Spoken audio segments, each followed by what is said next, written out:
जय हिंद दोस्तों, आपका स्वागत है ऑटो स्टडी सेंटर में। आज हम पढ़ेंगे समतल, उत्तल और अवतल दर्पण के उपयोग के बारे में। पहले जान लेते हैं उत्तल, समतल और अवतल दर्पण के बारे में कि होता क्या है। देखिए, अवतल दर्पण वह गोलीय दर्पण जिसका परावर्तन पृष्ठ अंदर की ओर धंसा रहता है। मतलब क्या, एक दर्पण जिसका अंदर की ओर उभरा हुआ रहेगा। क्या रहेगा? अंदर की ओर उभरा हुआ रहेगा। जैसे ये क्या अंदर की ओर उभरा हुआ है। जैसे खोखले गोले, जैसे मान लिया एक गेंदा है, गेंदा काट के दिए, उसके अंदर की ओर उभरा हुआ है, वो भीतर, इस उसे क्या बोलेंगे? अपसारी दर्पण कहेंगे। क्योंकि क्योंकि यह प्रकाश की किरणें सब एक ही बिंदु पर केंद्रित करती है। मतलब सभी के प्रकाश को क्या करेंगे? एक ही बिंदु पर केंद्रित करेंगे। सब क्या करेंगे? एक ही बिंदु पर केंद्रित करेंगे। जैसे मान लीजिए यहाँ से एक प्रकाश आया, इधर यहाँ से आया, यहाँ से आया, सब मिला के एक ही बिंदु में केंद्रित करके और इधर से निकालेंगे सबको। तो क्या होता है? ये प्रकाश का एक ही बिंदु में केंद्रित। इसको अगर हम अवतल दर्पण को अपसारी दर्पण भी कहते हैं। यहाँ चित्र में देखिए, ये है, ये जस्ट इसको यहाँ पर दिखाएगा। इसमें जस्ट ये वाला देखिए, ये वाला है ना, ये क्या, ये पृष्ठ, प्रकाश का पृष्ठ है। और ये क्या, सामने वाला भाग जो उभरा हुआ है, हल्का सा इधर इधर उभरा हुआ है। और इसका जो पिछला वाला भाग है, ये क्या है? अवतल दर्पण है। इसको बोलते हैं क्या? इस पूरे को बोलते हैं अवतल दर्पण। जो अवतल दर्पण कैसा रहता है? अंदर की ओर उभरा हुआ रहता है। अगला प्रश्न देखते हैं। देखिए, उत्तल दर्पण एक घुमावदार दर्पण जिसका परिवर्तन बाहर की ओर उभरा रहता है। हम अगला बार क्या पढ़े थे अवतल दर्पण में कि क्या रहता है? इसमें रहता था, उसमें पढ़े थे कि अवतल दर्पण में कि ये अवतल दर्पण पढ़े थे, इसका अंदर की ओर उभरा हुआ रहता है। मगर उत्तल दर्पण में अंदर की ओर ना उभर के क्या रहता है? बाहर की ओर उभरा हुआ रहता है। कैसा रहता है? बाहर की ओर उभरा हुआ रहता है। जैसे मान लीजिए ये बाहर की उभरा हुआ किए, और ये कैसा, ये बाहर की ओर उभरा हुआ है। तो उत्तल दर्पण में बाहर की ओर उभरा हुआ रहता है। और इसे अपसारी दर्पण भी कहते हैं, क्योंकि यह प्रकाश की किरणों को फैलाता है। जैसे मान लीजिए एक टॉर्च है, ये है, यहाँ से रोशनी निकल रहा है, ये चारों तरफ फैलाएगी। तो उत्तल दर्पण क्या करता है? इस प्रकाश को फैलाती है। यह दर्पण हमेशा सीधा और आभासीय प्रतिबिंब बनाती है और वस्तु से छोटा बनाती है, छोटा प्रतिबिंब बनाती है। जैसे मान लीजिए वाहनों में उपयोग किया जाता है दर्पणों का, उत्तल दर्पण का रहता है। उसमें देखिएगा वाहनों में, वहाँ मोटरसाइकिल का जगह बन जाएगा, पेड़ का जगह बन जाएगा, सब सारा का चित्र बना के छोटा से आकार में उसमें, और बगल में साइड में जगह भी खाली छोड़ देता है। तो उत्तल दर्पण का मतलब प्रकाश को क्या करता है? फैलाता है और अपना प्रतिबिंब कैसा बनाता है? वस्तु से आकार बनाता है और सीधा बनाता है और क्या, आभासीय बनाता है। उसको क्या बोलते हैं? अवतल दर्पण, न उत्तल दर्पण बोलते हैं। उसे क्या बोलते हैं? उत्तल दर्पण बोलते हैं। उत्तल दर्पण का फिगर ये वाला देखिए, ये वाला है, ये उत्तल दर्पण है। और अवतल दर्पण ये बगल में दिखाएगा, ये अवतल दर्पण है। देखिए दोनों में अंतर क्या है? एक उत्तल दर्पण में बाहर की ओर उभरा हुआ है और अवतल दर्पण में क्या है? अंदर की ओर उभरा हुआ है। अगला देखते हैं समतल दर्पण। अब देखिए, समतल दर्पण एक सपाट परावर्तन सतह वाला दर्पण होता है जो प्रकाश की उसी कोण को परावर्तित करता है। देखिए सपाट मतलब कि ये एक सीधा लकीर खींच दिए, और ये एकदम इधर क्या, ये सपाट मतलब पूरा क्लियर, ना उभरा हुआ ना अंदर की उभरा हुआ, एकदम खड़ा लकीर जैसे एकदम खड़ा रहेगा, इसको सपाट के जैसा रहता है। और यह टकराती है, जिसे सीधा बनाएगा, आभासीय बनाएगा और प्रतिबिंब बनाता है। सीधा प्रतिबिंब बनाता है, आभासीय बनाता है और उल्टा प्रतिबिंब बनाएगा। इसमें उल्टा प्रतिबिंब बनाता है। तो समतल दर्पण कैसा रहता है? सपाट रहता है, एकदम सीधा खड़ा। जैसे यहाँ देखिए, ये ऑब्जेक्ट है, ये क्या है? एक ऑब्जेक्ट है, इसका प्रतिबिंब यहाँ बन रहा है, इमेज क्या बन रहा है? यहाँ। और समतल दर्पण का प्रतिबिंब पीछे की ओर बनता है। कहाँ बनता है? पीछे बनता है। और यह वस्तु मान लीजिए 3 फीट है, तो उसका प्रतिबिंब कितना बनेगा? 3 फीट बनेगा। मतलब समान आकार का प्रतिबिंब बनता है समतल दर्पण में, एक्चुअली में समतल दर्पण। यहाँ देखिए, ये भी क्या है? समतल दर्पण है। जैसे यहाँ किरण आया प्रवाह के, फिर यहाँ टकरा के गया, ये क्या? समतल दर्पण है। अब समतल दर्पण के बारे में पढ़ेंगे, उपयोग, इसका इस्तेमाल कहाँ किया जाता है। आइए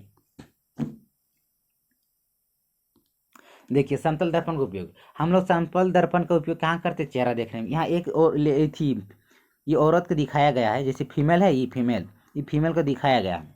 जैसे अपना श्रृंगार कर रही है आईना में, ये कौन सा आईना में दर्पण देख रही है, तो चेहरा में देख रही है, मतलब समतल दर्पण। कौन सा दर्पण में देख रही है, समतल दर्पण देख रही है। कोई भी अपना चेहरा हम लोग देखते हैं तो कौन सा दर्पण में देखते हैं, तो समतल दर्पण देखते हैं। अब पेरियोस्कोप देखिए, पेरियोस्कोप में कौन सा दर्पण यूज किया रहेगा, तो समतल दर्पण का।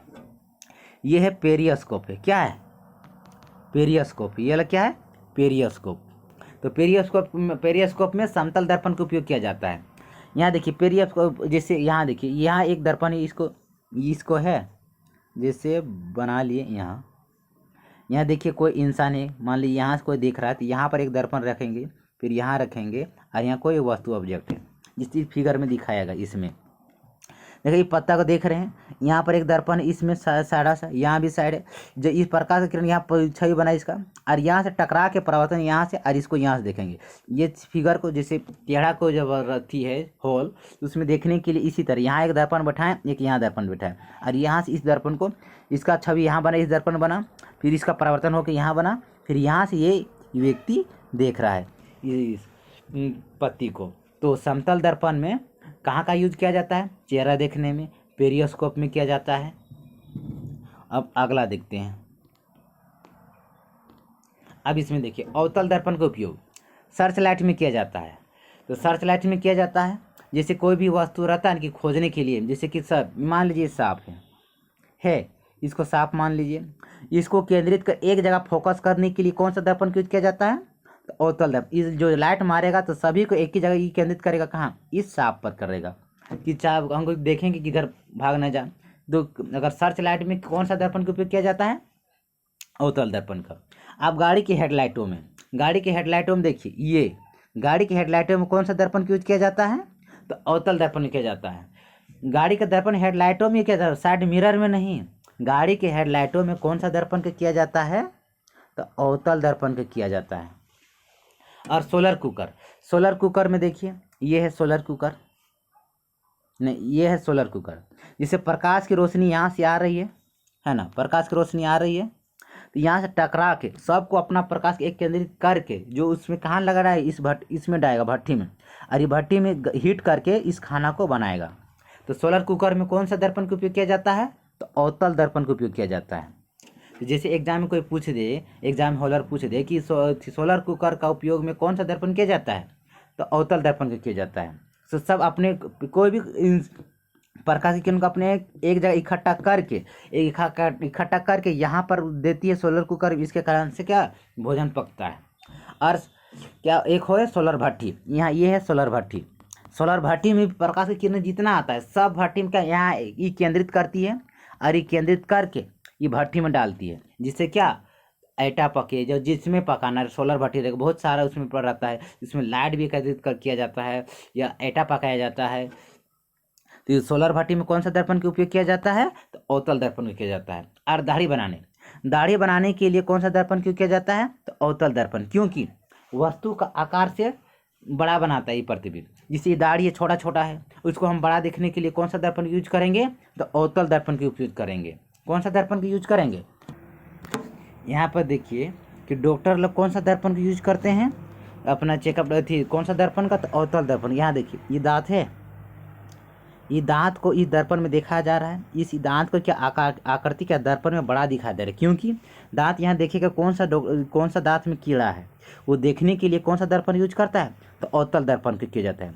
तो डॉक्टर चिकित्सा डॉक्टर कौन सा थी दांत को डॉक्टर के कौन सा दर्पण का उपयोग किया जाता है, यूज अपना इस्तेमाल करता है, तो अवतल दर्पण का यूज करता है। कौन सा दर्पण का, अवतल दर्पण, क्योंकि उसमें क्या जो प्रतिबिंब वस्तु का प्रतिबिंब क्या रहता है, बड़ा बनाता है, इसलिए अवतल दर्पण का उपयोग किया जाता है। अब जानते हैं उत्तल दर्पण के बारे में।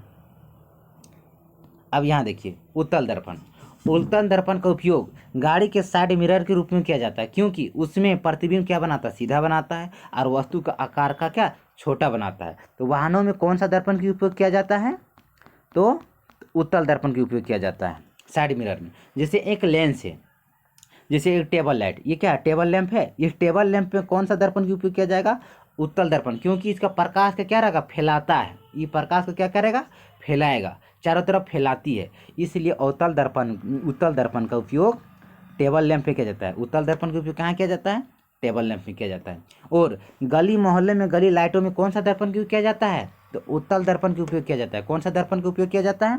तो जो गली मोहल्ले रहता है, ये सब गली मोहल्लों में जैसे देखिए लाइट है, ये सब लाइट में, इस लाइट का उपयोग में कौन सा दर्पण का किया जाता है? तो उत्तल दर्पण का उपयोग किया जाता है। तो गली मोहल्ले में लगे लाइटों का उपयोग कौन सा दर्पण का किया जाता है? उत्तल दर्पण का किया जाता है, क्योंकि उसमें क्या प्रकाश की किरण क्या करती है? चारों ओर फैलाती है, इसलिए उत्तल दर्पण का उपयोग किया जाता है। आपको होप समझ में आ गया होगा उत्तल दर्पण समतल दर्पण का उपयोग कहाँ किया जाता है। आशा करता हूँ कि समझ में आ गया होगा।